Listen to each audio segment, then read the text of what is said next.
لبیک اللہم لبیک۔ کیا قربانی کا مقصد معوذ باللہ جیسا کہ اسلام دشمن عناصر بات پیش کرتے ہیں کہ قربانی یہ ہتیا ہے۔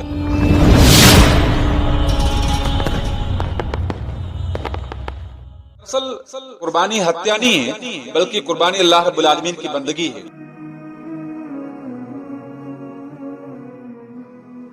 الحمدللہ رب العالمین والصلاة والسلام على نبینا محمد وعلى آلہ وصحبہ اجمعین واشهد ان لا الہ الا اللہ وحدہ لا شریک لہ واشهد ان محمدا عبدہ ورسولہ اما بعد۔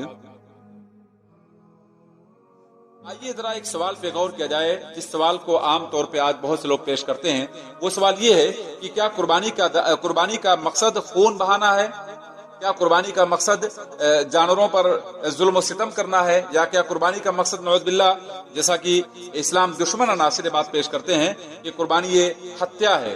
دراصل قربانی ہتیا نہیں ہے بلکہ قربانی اللہ رب العالمین کی بندگی ہے۔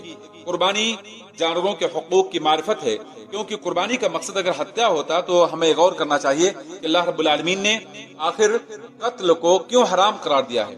اس سلسلے میں اگر آپ غور کریں تو خون اڈیلنا، قتل و غارت گری یہ بہت بڑا جرم ہے۔ اسلامی تعلیمات کی روشنی میں اللہ کے رسول صلی اللہ علیہ وسلم نے اس سلسلے میں اپنی واضح احادیث میں صاف طور پہ اعلان کر دیا ہے، جیسا کہ عبد الرحمن بن عثمان رضی اللہ عنہ سے مروی حدیث میں ہے کہ ایک ڈاکٹر نے اللہ کے رسول صلی اللہ علیہ وسلم سے میڈک کو قتل کرنے کے سلسلے میں سوال کیا تو تاکہ دوا بنا سکیں وہ، تو اللہ کے رسول صلی اللہ علیہ وسلم نے میڈک کو قتل کرنے سے منع کر دیا۔ آپ ذرا غور کیجئے، یہ صحیح الترغیب والترہیب میں 2991 پر یہ حدیث موجود ہے۔ اسی طرح سے اللہ کے رسول صلی اللہ علیہ وسلم سے ایک اور حدیث مروی ہے جو ابن عباس سے روایت ہے۔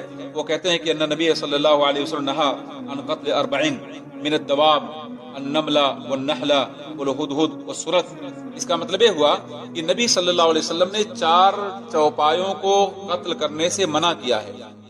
4 چوپایوں میں یعنی نملہ ہے، یعنی چیونٹی ہے، شہد کی مکھی ہے، ہدہد ایک پرندہ ہے اور سرد ایک پرندہ ہے۔ ان چاروں پرندوں کو، ان چاروں چوپایوں کو اسلام نے قتل کرنے سے منع کیا ہے۔ تو ذرا غور کیجئے، نملہ جو بڑے اونٹ کے بڑے پیر کی چونٹیاں ہوا کرتی ہیں ان سے نقصان نہیں ہوتا ہے، اس چونٹی کو قتل کرنے سے منع کیا گیا۔ شہد کی مکھی کو قتل کرنے سے منع کیا گیا کیونکہ اس سے شہد ملتا ہے جو انسانوں کے لیے شفا ہے، غذا ہے اور قوت کا ذریعہ ہے۔ اور ایسے ہی ہدہد اور سرد، ان پرندوں کو منع اس لیے کیا گیا کیونکہ ان کا کھانا، ان کا گوشت حلال نہیں ہے۔ پتہ ہے چلا کہ اسلام نے قتل کو مد نظر نہیں رکھا بلکہ انسانیت کو مد نظر رکھا۔ اس سلسلے میں ذرا آپ غور کیجئے کہ یہ صحیح الجامع کے 2990 پر یہ حدیث موجود ہے، اور اسی معنی کی حدیث ابو ہریرہ سے مروی ہے جس کے الفاظ ہیں کہ ایک چیونٹی نے ایک نبی کو ڈس لیا، کاٹ لیا، تو نبی نے ان چونٹیوں کے سوراخ کو جلانے کا حکم دیا، ان کو جلا دیا گیا۔ تو اللہ رب العالمین نے وحی کیا اس نبی کی جانب کہ تمہیں ایک چیونٹی نے کاٹا تھا اور تم نے ایک پوری امت کو نظر آتش کر دیا جو امت اللہ رب العالمین کی تسبیح بیان کرتی تھی۔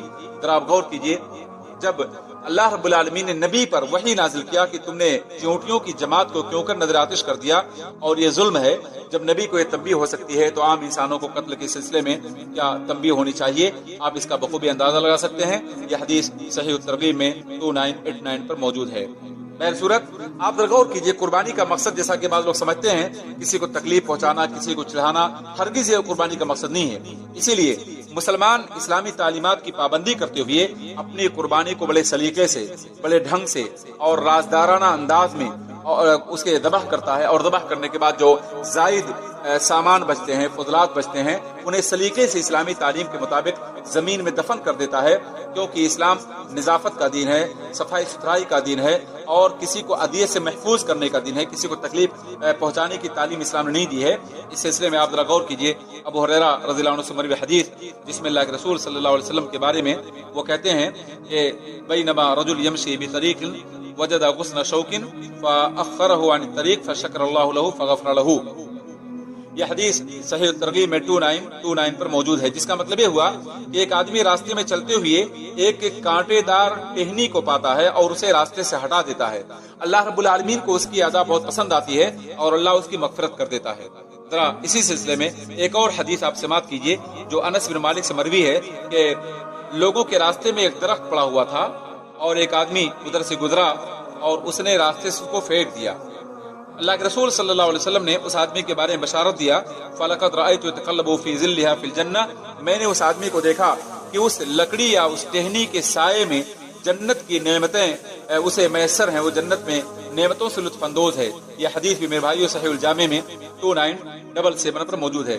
بہر صورت میرا عرض کرنے کا مطلب یہ ہوا کہ وہ اسلام جس نے بار بار قتل کرنے سے منع کیا اور جس اسلام کی بنیادی تعلیم یہ ہے کہ سب سے پہلے قیامت کے روز اللہ رب العالمین خون کے بارے میں فیصلہ کرے گا، اور اس نبی کی تعلیم کا ماحصل یہ ہے کہ اللہ کے رسول صلی اللہ علیہ وسلم نے کسی انسان کو خوف زدہ کرنے سے منع کیا، کسی انسان پر اسلحہ اٹھانے سے منع کیا، کسی جاندار چیز کو نشانہ بنانے سے منع کیا، اور ایسی چیز کو قتل کرنے سختی سے منع کر دیا جس چیز کے قتل کرنے میں انسان کا فائدہ نہ ہو، چاہے وہ پرندہ ہو، وہ کیڑے مکوڑے ہوں، بلکہ مودی جانوروں کو قتل کرنے کا اللہ کے رسول نے حکم دیا. مثلا بچھو ہے، سانپ ہے، اور اسی طرح سے کچھ مودی پرندے ہیں جن سے انسانوں کو تکلیف ہی تکلیف ہے، تو ایسے چیزوں کو قتل کرنے کا حکم دیا.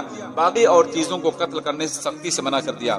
اللہ کے رسول صلی اللہ علیہ وسلم سے ایک روایت کرتے ہیں نعمان بن بشیر کی ایک آدمی راستے سے گزر رہا تھا اور اللہ کے رسول صلی اللہ علیہ وسلم کے ساتھ صحابہ کرام تھے. ایک آدمی اپنی اونٹنی پر سو گیا، دوسرے آدمی نے اپنی کمان سے تیر نکالا اور اس آدمی کی جانب گویا اس نے متوجہ کرنا چاہا. وہ سویا ہوا آدمی جس کو اونگ آئی تھی بیدار ہوا اور ڈر گیا. جب نبی صلی اللہ علیہ وسلم اسے دیکھا تو آپ نے جو اعلان کیا تھا وہ آج کی انسانیت کے لیے بہت عظیم درس ہے. وہ اعلان کیا تھا لا يحل لرجل ان يروع مسلما، صحیح الترغیب کی یہ حدیث ہے 2806 پر، جس کا مطلب یہ ہوا کہ کسی بھی انسان کے لیے حلال نہیں کہ وہ کسی مسلمان کو خوف زدہ کرے.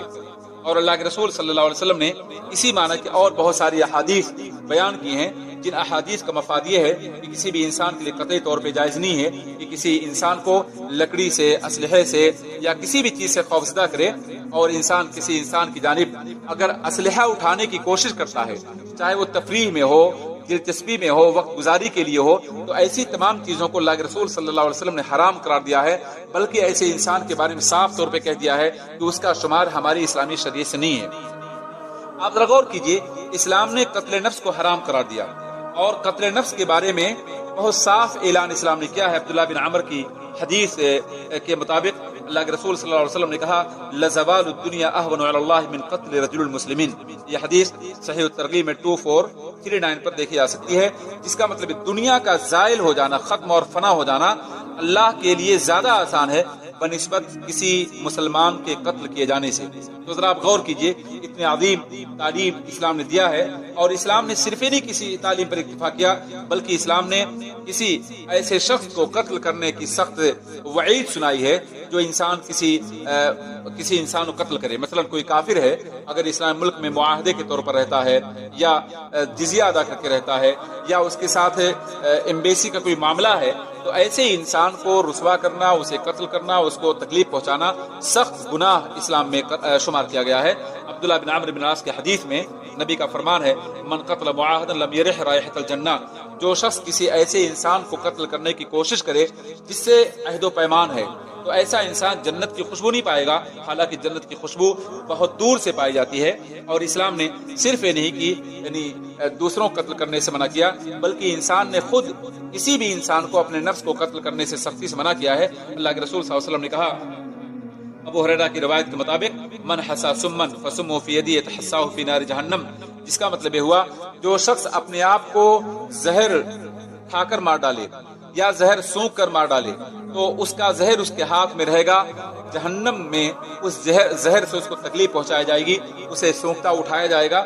یہ تمام احادیث اس بات کی دلیل ہیں کہ انسان نے نفس کی، جان کی، خون کی حفاظت کی ہے جا بجا، اور تمام حیوانات کے ساتھ رحمت اور شفقت کا معاملہ کیا ہے، بلکہ اسلام نے صاف طور پہ اس بات کو بھی بیان کر دیا ہے کہ جو جانور یا جن پرندوں کا گوشت انسان کے فائدے میں آتا ہے، انسان کو بزنس دیتا ہے، انسان کو روزگار دیتا ہے، انسان کو غذا دیتا ہے، اور جس کا ذبح کرنا عبادت قرار دیا گیا ہے، ایسے تمام حلال جانوروں کو ذبح کرنے کے لیے بھی اسلام احسان کی تعلیم دیتا ہے۔ اللہ کے رسول صلی اللہ علیہ وسلم نے کہا کہ اللہ رب العالمین نے احسان کو تمام چیزوں پر فرض قرار دیا ہے۔ جب تم کسی جانور کو ذبح کرنا چاہو ضرورت کے تحت، تو اس کو ذبح کرنے کے لیے تم اپنے ہتھیار کو تیز رکھو۔ اسلام کی تعلیم یہ بھی ہے کسی جانور کے سامنے اسلحے تیز نہ کیے جائیں، کسی جانور کے سامنے دوسرے جانور کو ذبح نہ کیا جائے۔ اسلام کی تعلیم یہ بھی ہے کہ جانور کو ذبح کرنے سے پہلے اسے آرام پہنچایا جائے، اس کے ساتھ احسان کیا جائے۔ بہر صورت میرے بھائیوں، پتہ یہ چلا کہ قربانی کا بنیادی مقصد اللہ کی بندگی کو بجا لانا ہے، اللہ کا تقوی اختیار کرنا ہے، انسانیت کو سیکھنا ہے، احسان کو سیکھنا ہے، روزگار کے مواقع فراہم کرنا ہے، لوگوں کے ساتھ حسن سلوک کرنا ہے۔ یہ تمام کا تمام بنیادی مقصد قربانی کا ہے۔ قربانی کا مقصد قتل، خونریزی اور حیوانوں کے ساتھ برا سلوک قطعی نہیں ہے، جیسا کہ اسلام دشمن عناصر یہ بات پیش کرنے کی کوشش کرتے ہیں۔ اللہ سے دعا ہے کہ اللہ رب العالمین ہم مسلمانوں کو صحیح طور پہ قربانی کے مقاصد کو سمجھ کر اسے انجام دینے کی توفیق دے۔ اللہ تعالی ہماری عبادات کو قبول کرے۔ السلام علیکم ورحمۃ اللہ۔